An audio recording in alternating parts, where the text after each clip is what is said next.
Joe Biden proposes a $6 trillion budget that would sink the economy and raise the national debt to record levels. The Biden White House continues to foster wokeness in America's military-industrial complex, and the Biden administration decides to take China's word for it on the origins of COVID-19. I'm Ben Shapiro. This is The Ben Shapiro Show.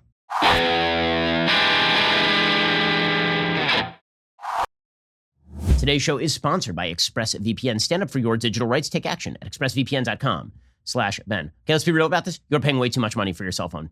I mean, right now, your cell phone coverage is costing you way too much money. Why? Well, because the big cell phone coverage providers, they fib to you. They don't really tell you what you're getting. Or they tell you that you need things like unlimited data. Well, you don't need unlimited data. Instead, what if you could get the same exact coverage as one of those big networks, but spend like a fraction of the cost? Instead, you should switch over to Pure Talk USA. Switching over to Pure Talk saves the average family of four over $800 a year. Here's the best part. You don't have to sacrifice coverage because it's on the exact same network as one of the big providers. Switching is super simple. You can keep your phone, keep your number, or you can get huge discounts on the latest iPhones and Androids, is what I did. Right now, you can get unlimited talk, text, and 6 gigs of data for just $30 a month.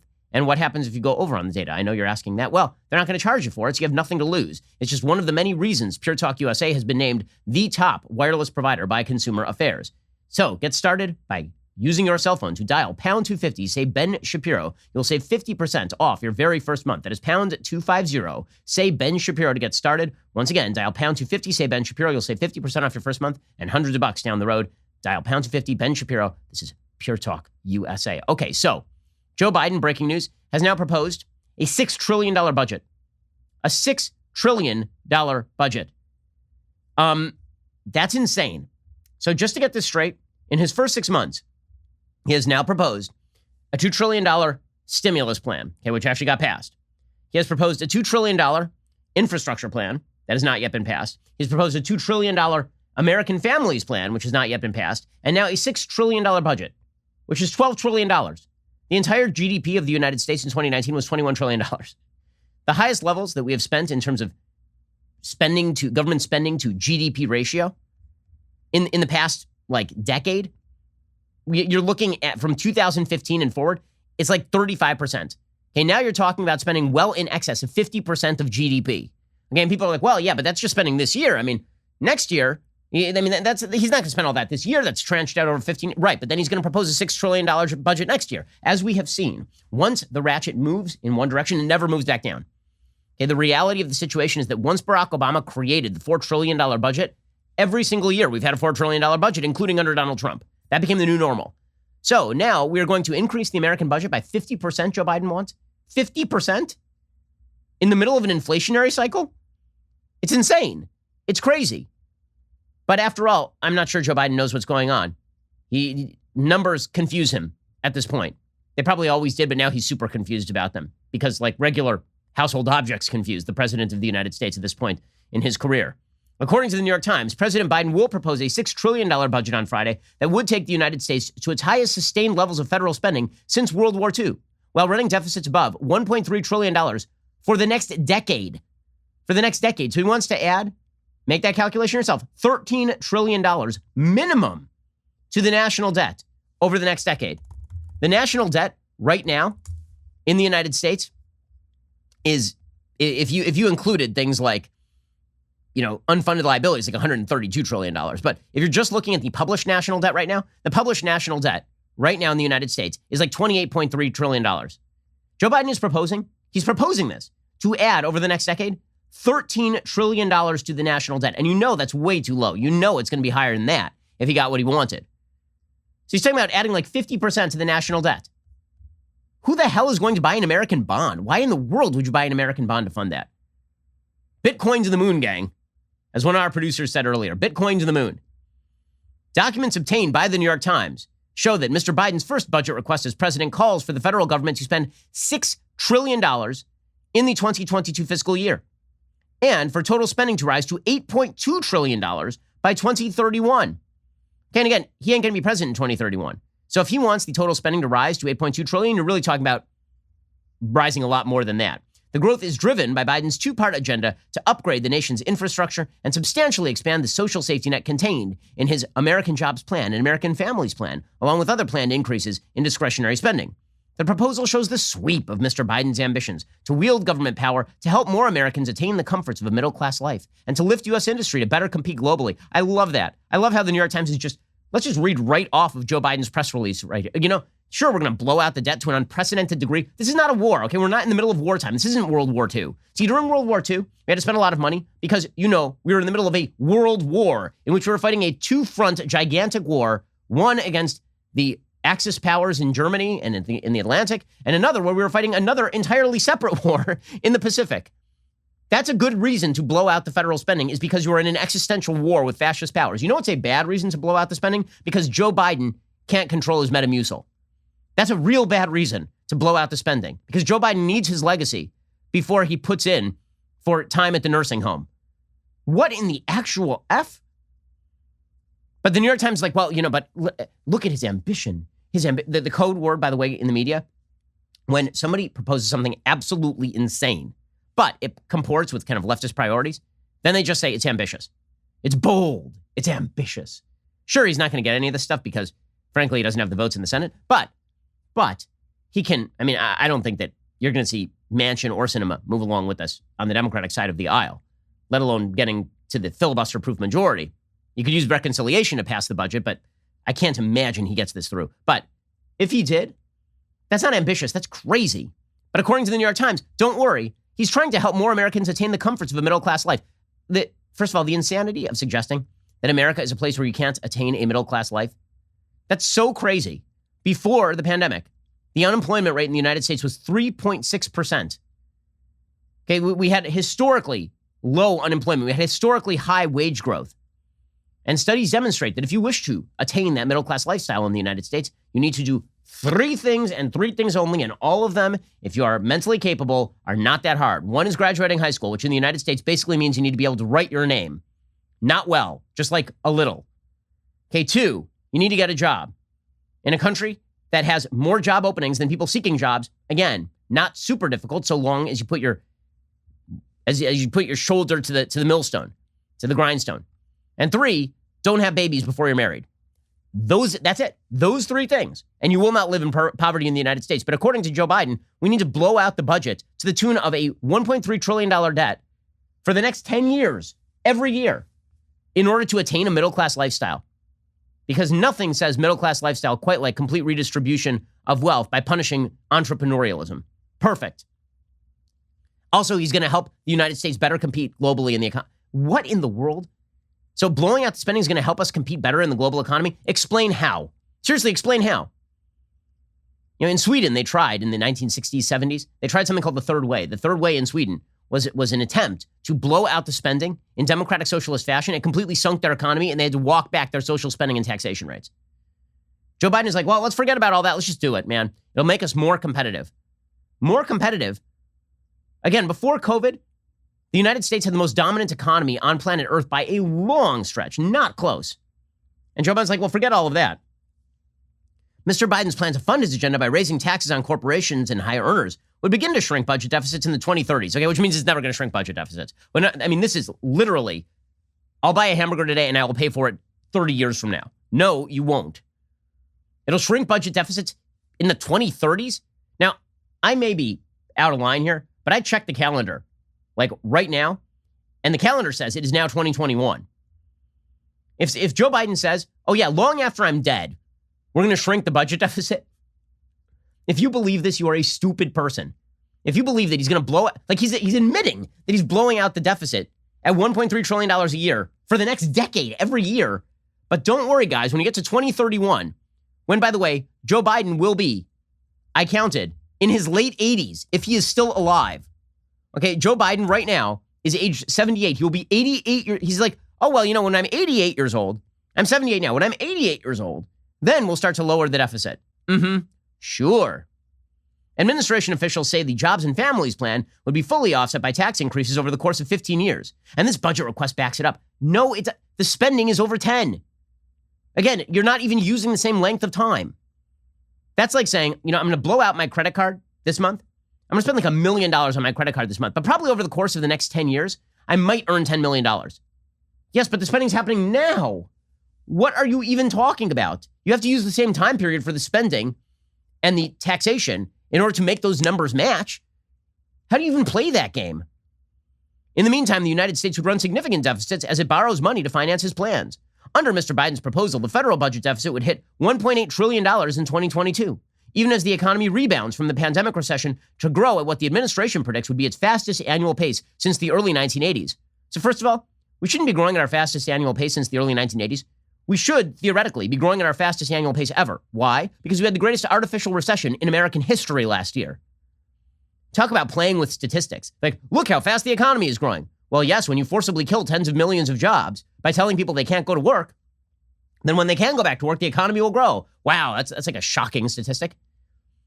This is like saying, Bob today, he had his most, the transition, like his energy level, the difference between the morning and the evening in his energy level today was the highest change ever. Now, what I'm not going to tell you is that we had Bob in an artificial coma until this morning. So the difference between artificial coma and him just like drinking a cup of coffee, that's like 1,000% difference. That is such an unbelievable energy, but you just don't tell people that. Like what?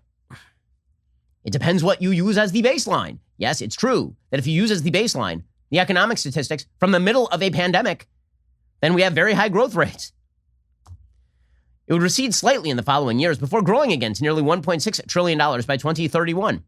Total debt held by the public would more than exceed the annual value of economic output, rising to 117% of the size of the economy in 2031. By 2024, debt as a share of the economy would rise to its highest level in American history, eclipsing its World War II era record. For what? For what? What are you even talking about? Why? Honest to God, why? Right now, he's saying we're predicting the greatest American economic growth since the 1980s.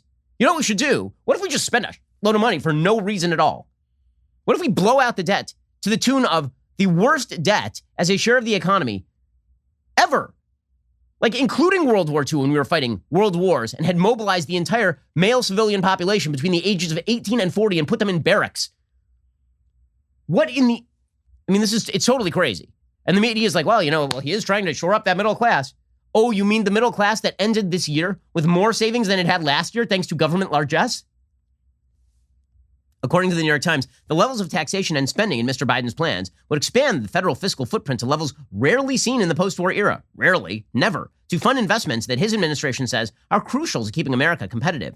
That includes money for roads. I love that. It's about roads. Guys, we're spending $6 trillion for roads.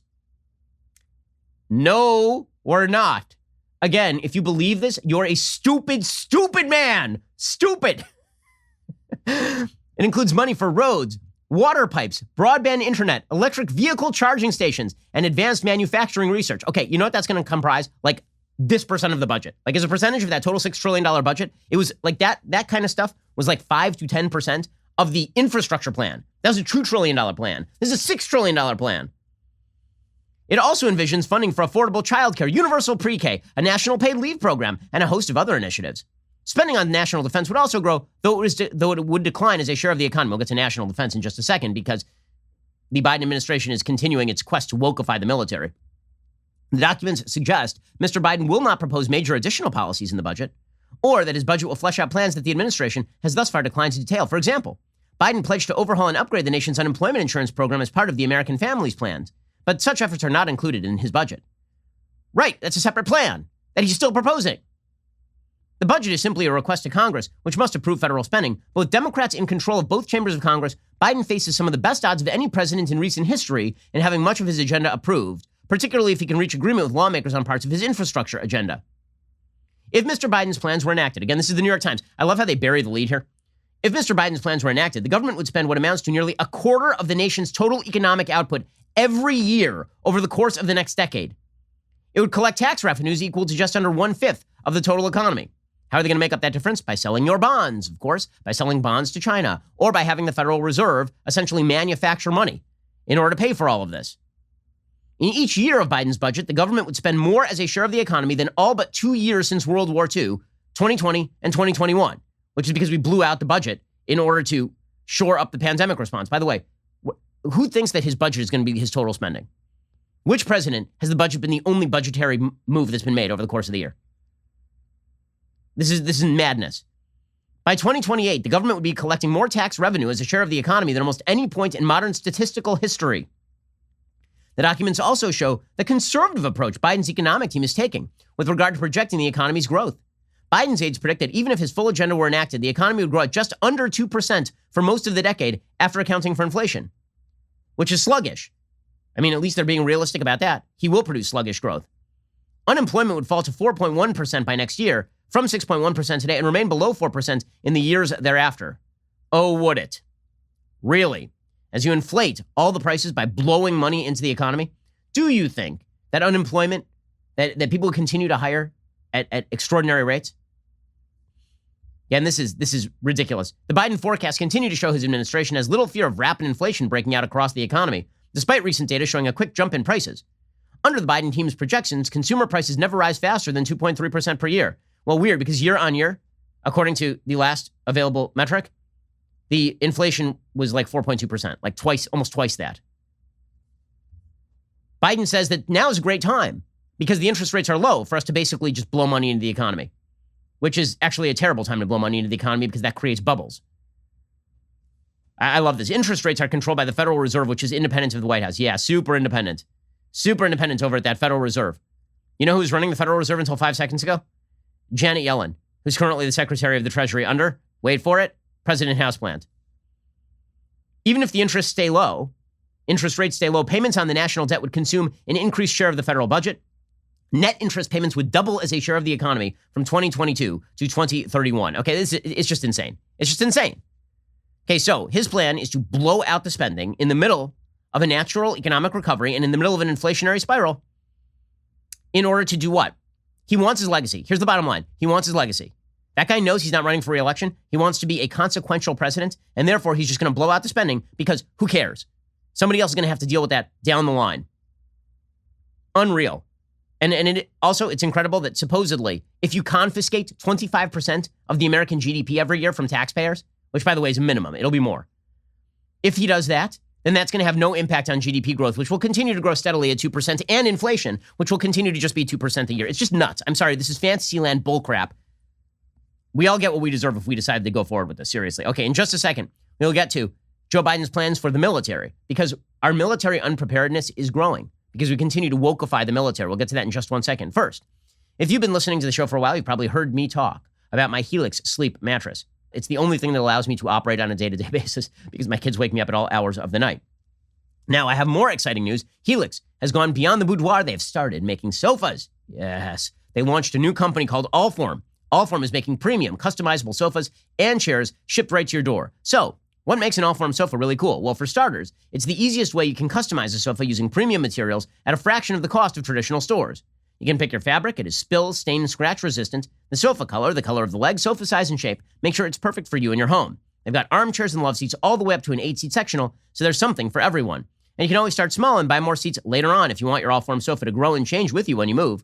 Allform sofas are also delivered directly to your door. In the past, if you wanted to order a sofa, you would need to hire someone to come and assemble it in your home or break your back trying to put it together yourself. Not so with Allform. Simple, quick assembly, no tools needed. I have an Allform sofa. It's so unbelievably comfortable. It is incredibly durable as well, which is great because I have kids.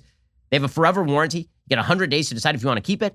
And again, if you don't love it, they'll pick it up for free and give you a full refund. So you got nothing to lose. Check out allform.com/Ben. Right now, Allform is offering 20% off all orders for our listeners at allform.com/Ben. Again, that is allform.com/Ben. Go check them out right now, allform.com/Ben. Alrighty, meanwhile, the Biden administration continues to wokeify the nation's military-industrial complex. So the truth is that the government has been engaging in woke priorities with regard to national defense for quite a while now. The GAO, the U.S. Government Accountability Office, put out a report in 2017 in which they openly talk about the fact that the Department of Defense actually obligates billions of dollars every single year to buy products and services from types of businesses. Okay, and a business, this is according to the GAO, a business generally must self-identify as a minority-owned business or a women-owned business as applicable in the federal government's contractor registry. So there's like a specific part of the budget that is basically dedicated that it has to be given to a female or minority-owned business. Now, I don't know about you, but when I think about the military making missiles, for example, or making military hardware for jets, I don't care at all who owns the businesses that sell that product to the Department of Defense. I just want that stuff to work, and I want to pay the lowest price for it because it's coming at taxpayer expense. But the U.S. government for a very long time has been engaged in this sort of affirmative action program for female-owned businesses and black-owned businesses designed to direct money toward specific, I mean, in violation of civil rights law.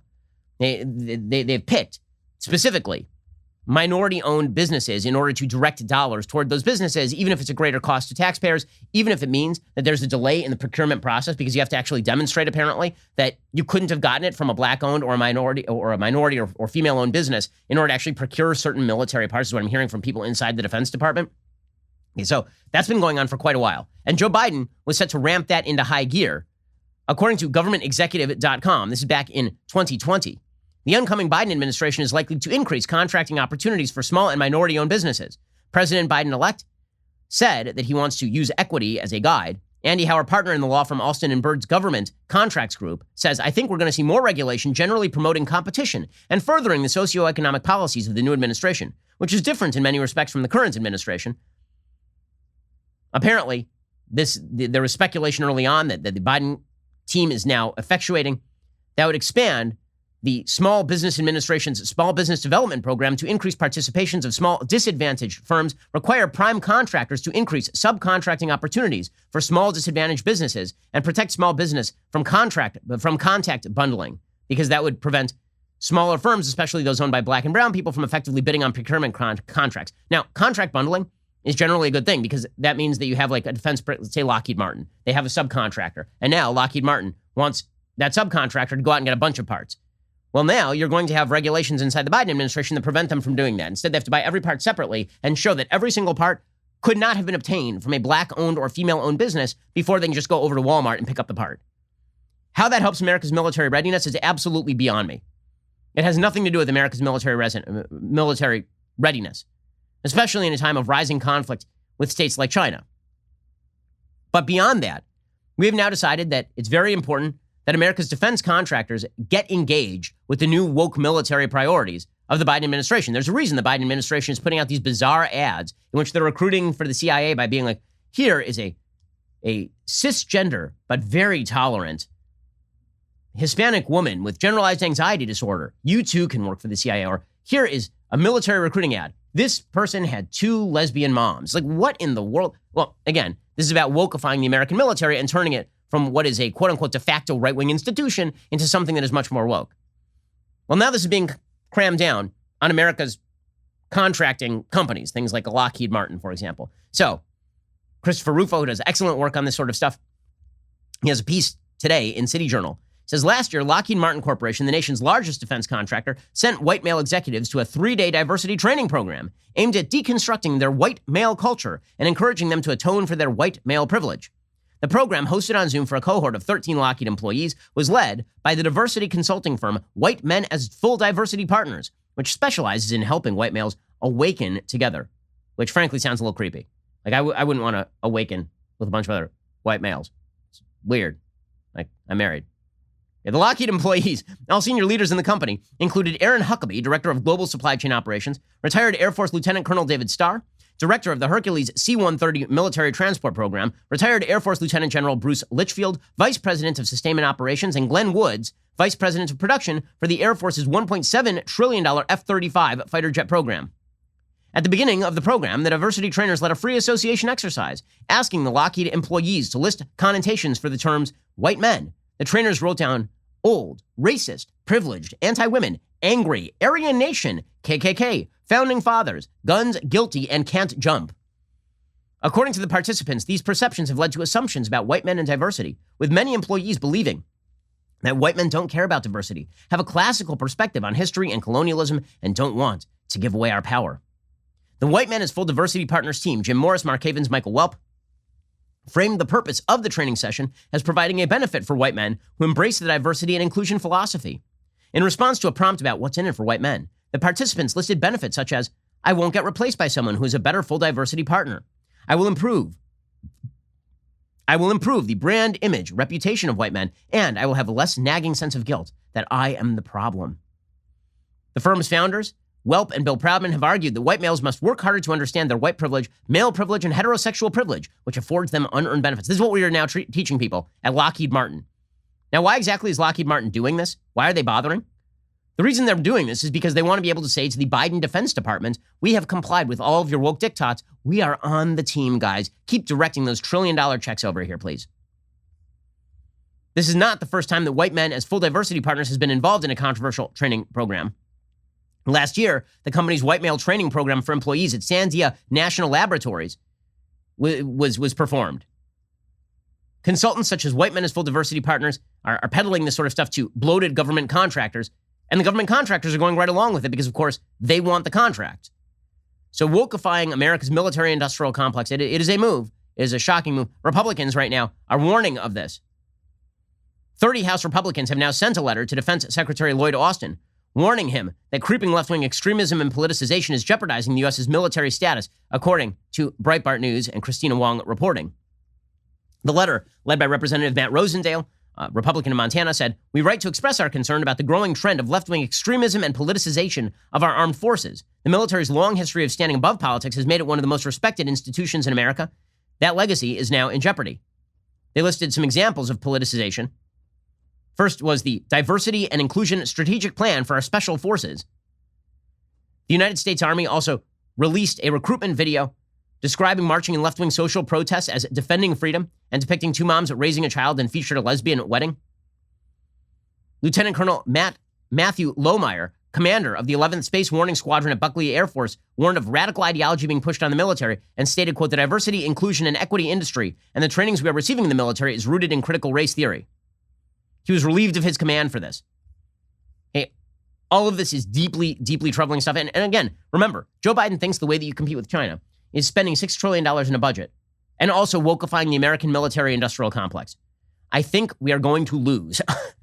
If this is the way that you tackle an authoritarian, aggressive power like China, good luck to you. By the way, just a quick side note on the bizarre critical race theory ideology and how stupid it is.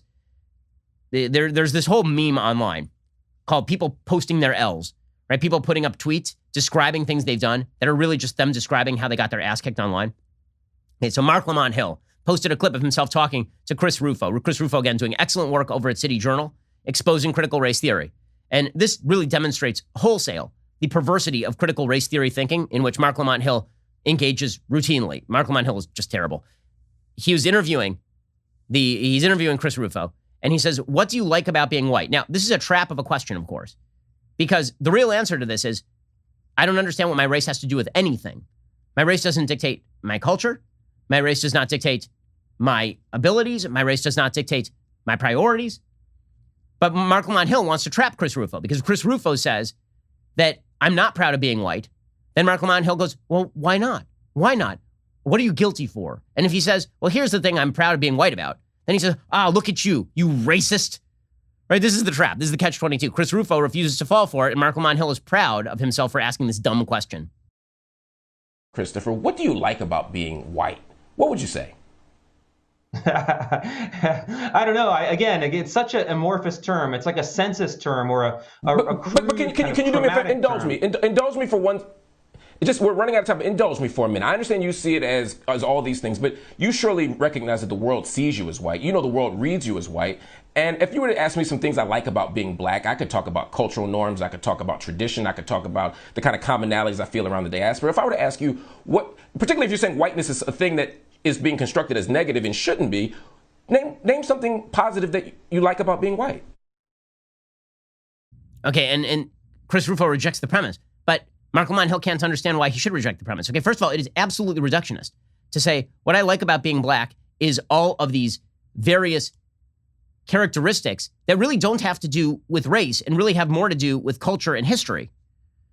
Right? Like, well, you can be black and agree with none of the things that Mark Lamont Hill just said there. But again, this racial reductionism is now being taught in America's military settings. I mean, this is madness. Now, speaking of America's unreadiness to face down China, the continuing failures of the Biden administration to face down China are becoming clearer and clearer to the point where Biden is having to back down on some of them. We'll get to that in just 1 second. First, let's talk about the differences between like a regular chair and the greatest of all chairs. I, of course, am talking about the X chair. Okay, so a regular chair. I'm in a regular chair right now. I got to tell you, not super comfortable, right? It's kind of like not great on my lower back. It's not ergonomic. I kind of get up later and I have to stretch.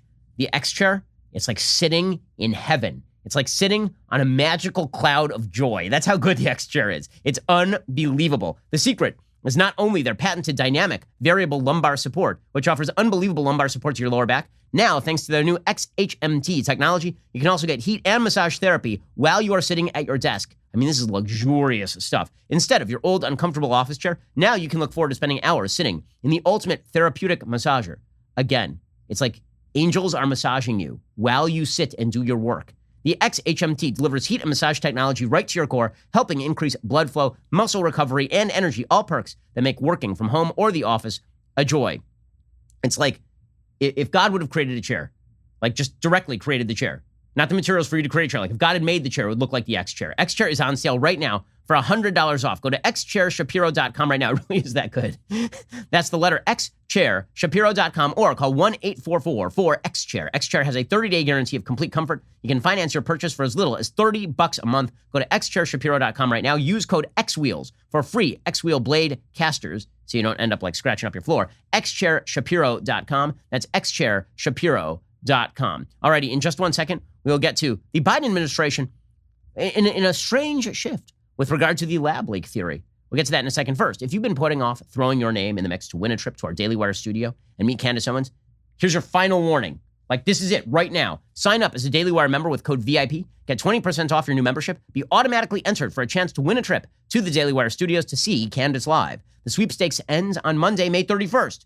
Time is running out. I mean, look at your calendar, folks. Not only will you be meeting Candace, you'll be getting an inside look at her studio. And let me just tell you, I'm very jealous of Candace's studio. Front row seats to watch her take down leftists live and in action on her talk show, Candace. You're not going to get another chance, so don't sleep on it. Go enter now to win 2 VIP tickets to Candace at dailywire.com/subscribe using code VIP for 20% off. Again, that's dailywire.com/subscribe. Use that code VIP. You get 20% off and a chance to win 2 VIP tickets to go see Candace's show. It's not going to get better than this. Go check it out right now. You're listening to the largest, fastest growing conservative podcast and radio show in the nation.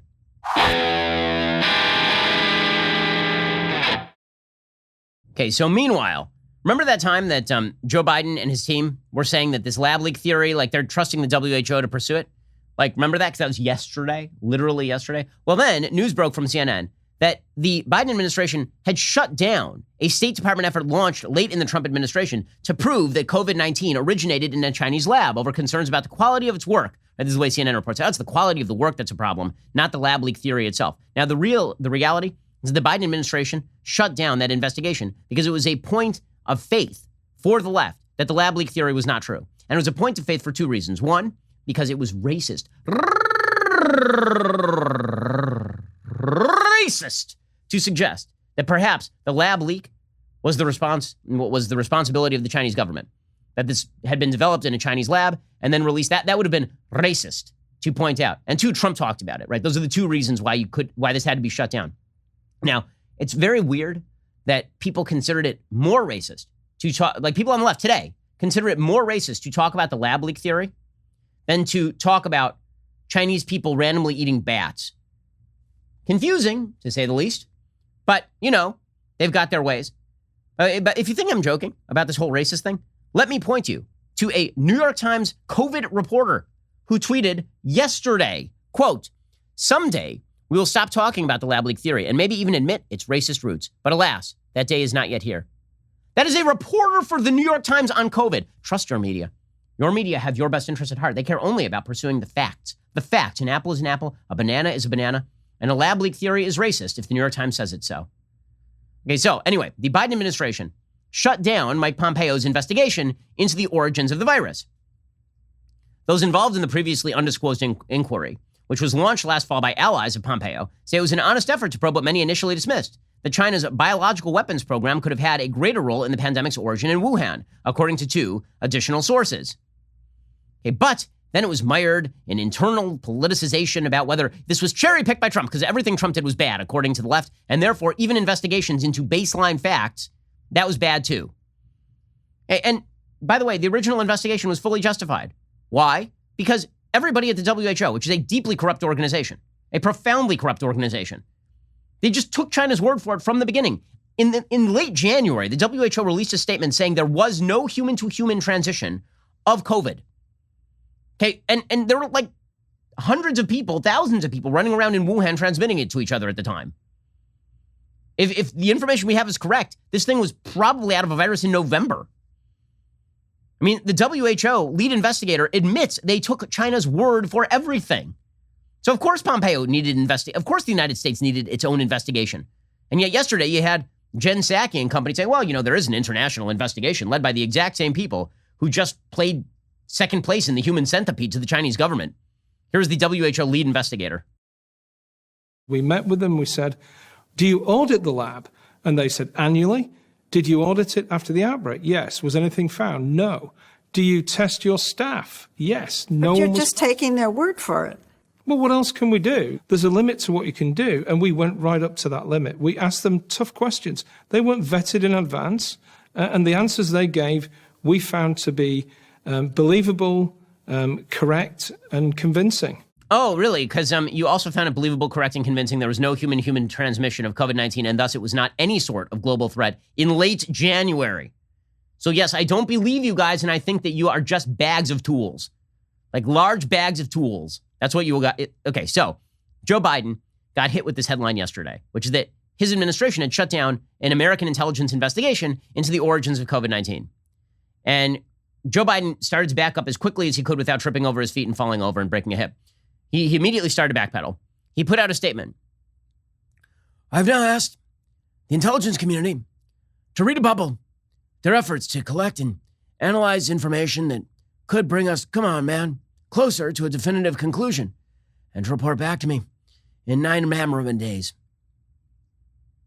Now I'll read the rest in English. As part of that report, I've asked for areas of further inquiry that may be required, including specific questions for China. I've also asked that this effort include work by our national labs and other agencies of our government to augment the intelligence community's efforts. And I've asked the intelligence community to keep Congress fully apprised of its work. Oh, weird. So you mean the same day CNN revealed that you shut down an investigation, you asked the intelligence community to perform an investigation? Amazing. Amazing. Meanwhile, literally the same day, the White House spokesperson, Karine Jean-Pierre, she was asked about, finding out the truth. And she says, well, we'll just have to ask China to cooperate. I mean, that's worked in the past, hasn't it? China's super cooperative when they're stealing our technology and invading Hong Kong and threatening Taiwan and unleashing a virus on the world that kills 2 million people. But other than that, they're super cooperative. Why do we think that China would cooperate? This is something that you have to ask the Chinese government, right? This is something that should be important. It should matter to them, but this is a question for them. How is that a question for them? Specifically asked or made this ask of President Xi of China for their cooperation in this effort. I'm not going to go into details of private conversation that the president may have had with President Xi. She can't even commit that Biden's going to ask the Chinese to cooperate.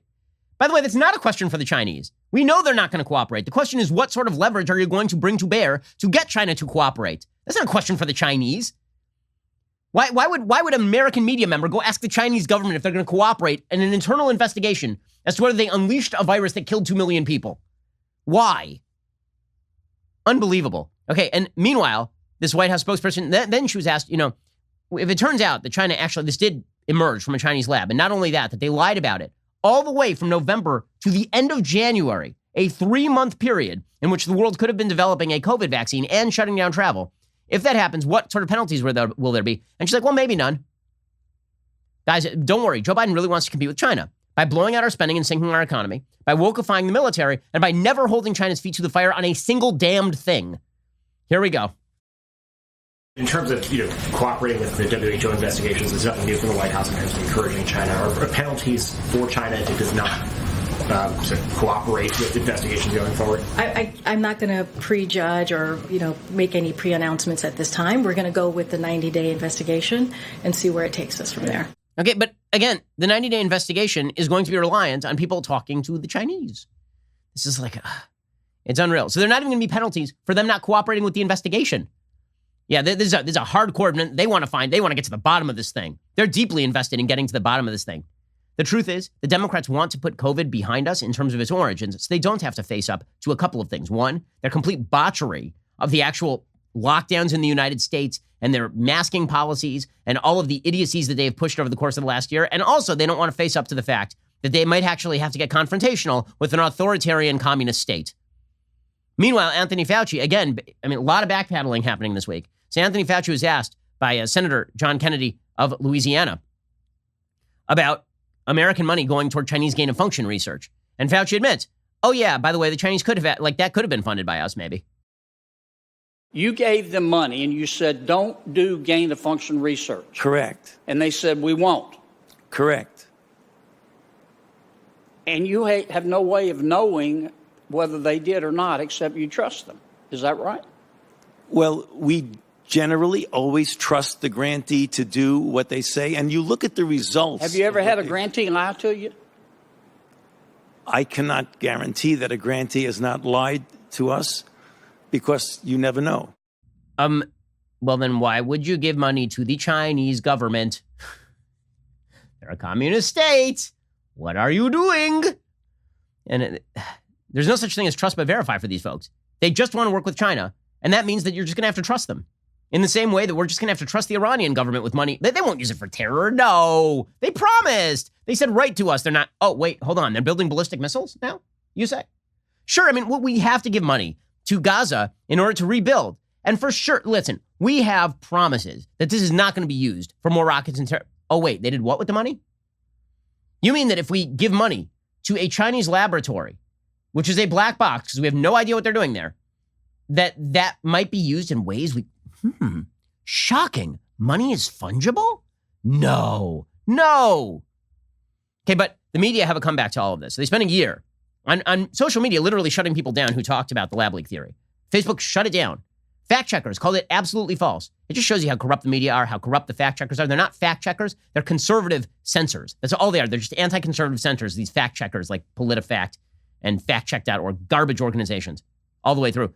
Meanwhile, your mainstream media tell you that their dereliction of duty in never investigating any of this. They're like, well, you know what? Of course we couldn't investigate this because Trump said it. So if Trump said it, it was totally false, obviously.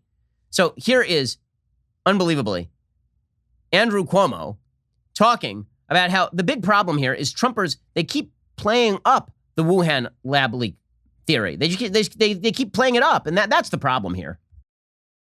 An intel report determines several researchers at the Wuhan Institute of Virology were hospitalized for an unknown illness in November 2019, the month before China reported its first COVID case. Suspicious. So why is it politically charged?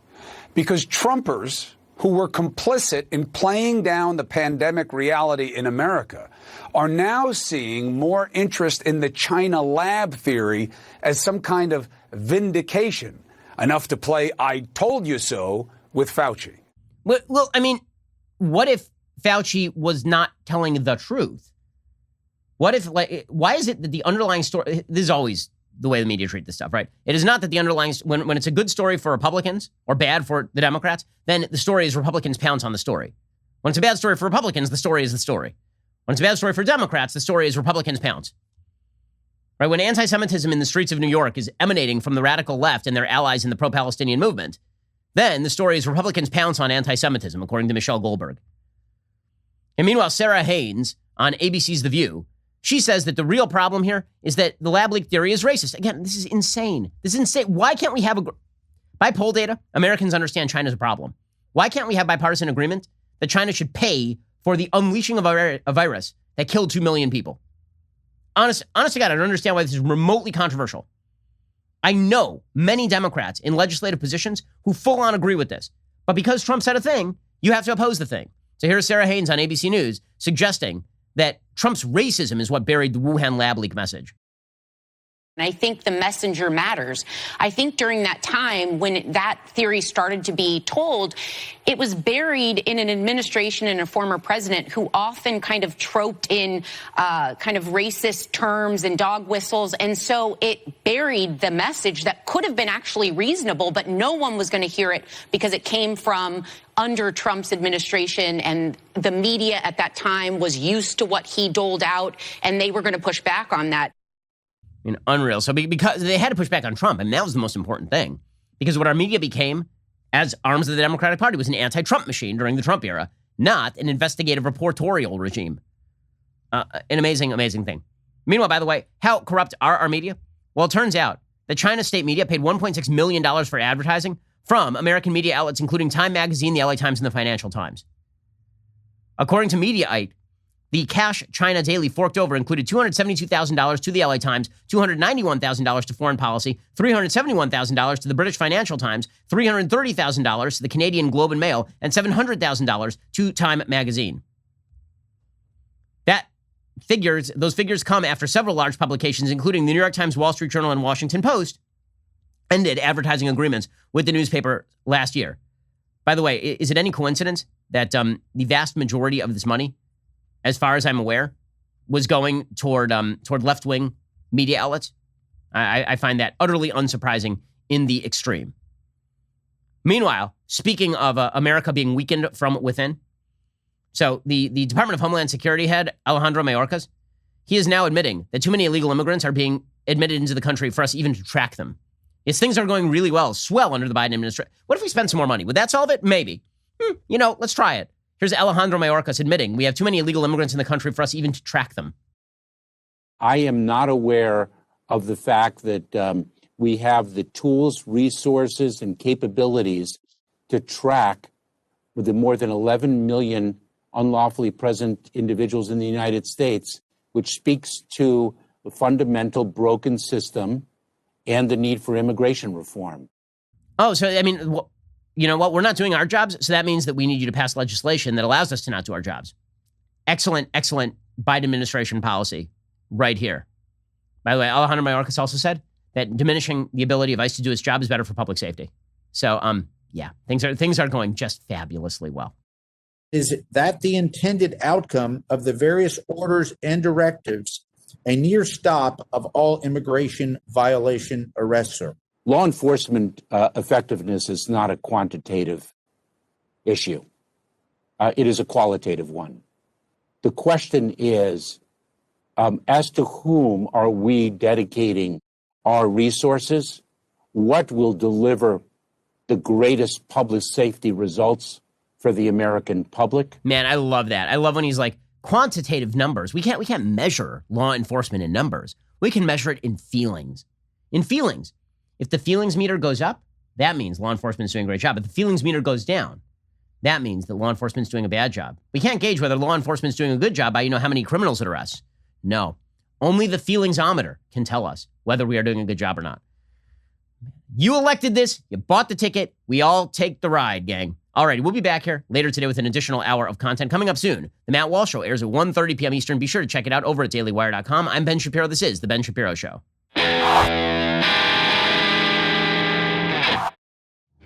The Ben Shapiro Show is produced by Elliot Feld. Executive producer Jeremy Boring. Our supervising producer is Mathis Glover. And our assistant director is Pavel Wydowski. Editing is by Adam Sayevitz. Audio is mixed by Mike Coromina. Hair and makeup is by Fabiola Cristina. Production assistant is Jessica Kranz. The Ben Shapiro Show is a Daily Wire production. Copyright Daily Wire 2021. On The Matt Walsh Show, we talk about the things that matter, real issues that affect you, your family, our country, not just politics, but culture, faith, current events, all the fundamentals. If they matter to you, come check out the show.